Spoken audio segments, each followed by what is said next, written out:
bummer. Okay, we just got the audio back. All right, anyway, we're going to start from this point on. 3:15 right now. Okay, so we're going to start it again. Okay, so we're going to come back to the table here. And we're going to show what we did. We did a small modification. A small change to what we did previously before. Okay, so like I was explaining before, what I did was I only trimmed, as you can see from this line here, from here, where this cone shape is at. It's like an angle cone shape at the end here at the RA shaft. So what I did is I trimmed from where this line here all the way to the top to down to 1.5.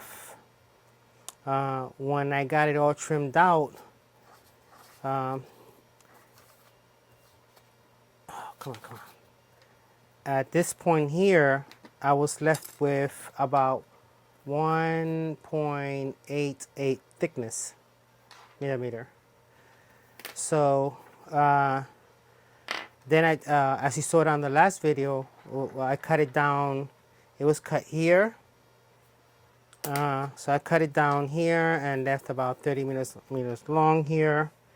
And then what we did is we mounted on the spindle, as you saw in the first video. And my problem was that the maximum speed that I got it to run was between 300 to 400, I think it was. It started acting a little funny, not trembling, but kind of like a more like a, not like a routing noise or rattling noise, more like a humming noise. More like a, yeah, it was more like a humming noise. So I said, okay, we have to make another modification to eliminate that. And it turns out to be that it's this extra cone shape here of metal. So this time we cut, this time at the second attempt, this is the first attempt and this is the second attempt, and this is where we cut again. So this was the first attempt that we cut, and now we did a second attempt here and we cut, and from here we got exactly the same thing, 30 meters long of length. And then we started trimming from this point on all the way down to the surface of the R8 shaft until we got to 1.5 inch of thickness. Again, leaving us only with a thickness of 1.8 of metal left. So we made a 30 meter long shaft to shove inside here. And where is the R8 collar? And this is what it looks like, the outcome of it. As you can see, we shoved it in here, and it runs from the top, leaving.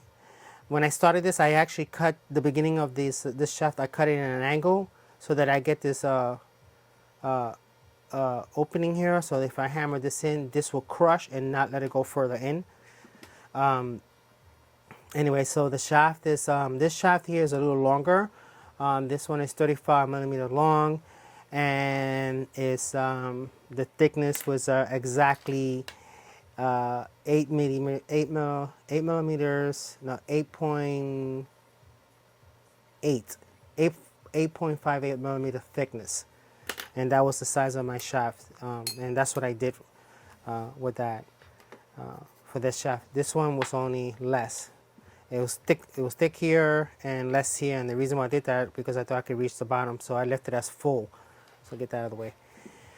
Okay, so now that it's in there and we trimmed all the way down to the surface here, we tried it without the shaft that's in there, and it actually got up to 8,000 RPM and no humming. So now I say, just to be on the safe side, let me make the shaft, shove it inside, and make sure that it reaches at the bottom. That doesn't meet up with this screw here, but it gives me more stability here, a better grip, and give it the balance of this shaft that's in here to about right here, somewhere around here. So the inside shaft runs into this bit here. And so I wanted to balance that by putting that in there. So now we're going to go to the spindle and test it and see the outcome of it. So let's go to the spindle. And so this is the modification that we made. And hopefully it will actually allow me to run all the way up to the full 18,000 RPMs, and I'll get no humming out of it. Okay, so we're gonna try that now, and here it is. Test one. Okay, so we're gonna shove this baby in here, and get this guy in here. There you go. And we're gonna tighten up.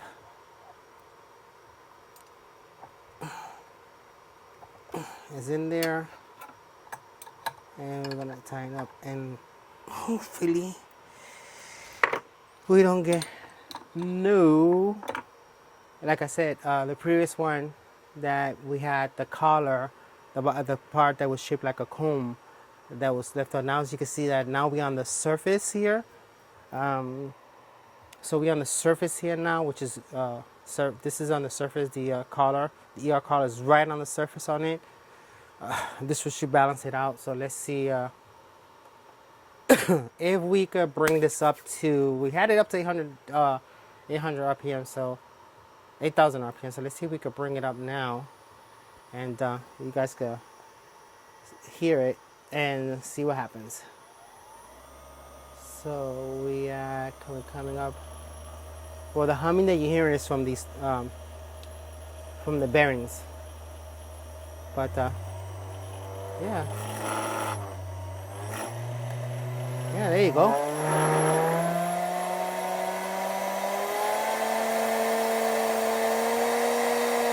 That's 18,000 RPMs and no humming, nice and smooth.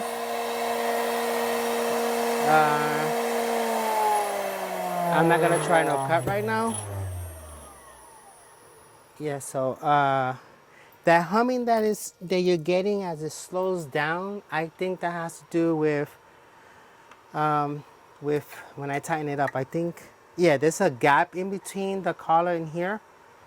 It looked like I didn't shove it in completely. So let's see, because earlier I didn't get that humming, and that little humming is from I guess the weight of this at the bottom. But I remember getting it really shoved in here and not getting the humming at all. Yeah, there you go. That's the rest of it. So let's see if we can tighten this up. It's harder. Actually, maybe we could put it on the surface on here and hold it in position as we tighten it. That ought to help us out. I'm gonna do this manually instead of have the computer do it. I feel manual is a little better. So it is loose. Make sure it's loose. Yeah, it's loose. So we're gonna see. There you go. Okay, so we're gonna tighten up, bring it up, and as we tighten up, it becomes loose. There you go. So yeah, it becomes loose. As you can see, it's loose. So we want to get it shoved in there. I'm gonna bring the spindle down, put some pressure on it as we tighten it up. I think this is how I did it the last time, and I got rid of the humming. So let's see. There you go. So now it's yeah, I think that's how I did it the last time. I didn't actually tighten it by hand when I had it there. I actually put it on the surface and make sure that the collar, it was really pushed in there. But I don't know if you guys could see. I'll see if I can bring the camera in. It is really, really a nice surface touch. See if I can bring the camera in so you guys can see it. You can see it's right on the surface, all the blades. There is no gap in there. And we can actually test that by putting a piece of paper in there. Let me see if there's a gap in there. Let me get a piece of paper. And hopefully we'll be able to see if there's a gap. I think there is a gap. I was not even sure. So this plate here, actually there is no gap. Yeah, there's no gap on. There's a gap on this guy. There's a gap on the other side. And there's a gap here. But that has to do with not that this is not level. The surface of this is not it's not smooth at all. The reason why I'm putting this on there is to smooth this out completely. I mean, this has like this surface plate here has a cut here, like this. There's a lift here. There's another lift here. There's a lift here. There's another one over here. So it's not really a flat surface. It's flat over here originally, but this here was I thought the plate was warped or something, so I had a different one of this. I ran a smaller one to try to smooth it out, and I made a mistake when I did that. I didn't have the bolts tightened down. I had the bolt tightened on this side but not on this side, so I got an uneven cut. So what I'm gonna do is I'm gonna try to again, smooth it out. Hopefully I'll be able to get it flat again. If not, I have a copy of this plate, because when I made this plate I actually put two of them together in case I damage this by cutting through it or whatever when I'm milling or rotting on it. So I have a copy of this plate, and the copy of this plate is the one that actually has the 4 holes to hold it down, plus an additional 2 more holes to hold the vise, the 4-inch vise that I have. And this one, I'm using this plate for when I do projects and routing projects that I do, stuff like this. You guys can see it. This was the last one I made, I think the other night. There you go. Yeah, I made this one the other night. I don't know if you can see this. It looks cool. This isn't a, yeah, the way this cut, it's almost like a 3D cut, but I think you have to tilt this in a way to actually see it. Anyway, trying to get it to see.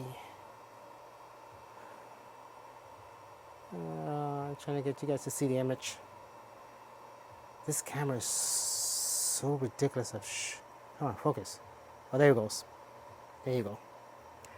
It's on autofocus. It's supposed to focus by itself. So that's the image. It's a Chinese guy, or half face. Something like the Joker, half face, smiling, half not. Anyway, yeah. So like I said, the surface is not smooth. But now that we have it on there, we're gonna bring it up, and we're gonna do the test one more time. The previous test was at full. We're gonna bring it up to half. There you go. It's nice and quiet. So I have it running. I started off slow, and again, see how it slow down? So that's what happened. The first time I put it on, when we started the video, I actually hold it and shoved it in. That was not, the humming came because this was not way in there. So by putting it, the first time I did it, before I did the video, I actually put it on the surface and hoped it, to get a grip on it and to make sure that it's shoved in there. So now if I start slow, there will be no humming. So you can hear it. So put my mic to it so you guys can hear it. Ooh. So I'm gonna put the mic close to it to let you guys hear. So it's real running slow right now. So there it is, and my mic is real close to it. So as you can see, now go faster. There is no humming, and then the humming starts picking up, and then it goes away after it reaches the maximum speed. That's maximum for right now. There you go. No humming whatsoever. All you hear is just the spindle.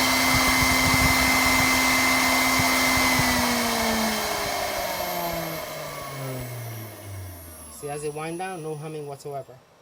So that's good. That means that it's actually my cut and my modification and cutting down exactly the shaft that is shoved in there and cutting it correctly. Uh, it actually worked out. So yeah, so my previous one that I did is somewhere around here. Yeah, so this is my previous one. And this one, this one I run this at maximum speed. And this one doesn't give me any humming either. This one is nice and smooth. And that's the reason why, is because this is a full shaft. This shaft is closed out. So yeah, that one, this is the other one that I did. This is this is another RA bit. And this one is doesn't come apart. This is one whole piece. So I have these guys are triangle plates, blades, and the ones that are on here are round ones. Yeah, these are 4, and this one is 3 sloops, and this is a 4 sloop. Yeah, guys, check it out. So that was my design. It's cool. If you guys like this video, give it a thumb up. If you don't, give it a thumbs down. Give any suggestions, any comments. If anybody wants to see how I did it, let me know. I'll do a separate video how I did it. I could repeat it again. I have some spare time. Anyway, you guys be safe out there. See you soon.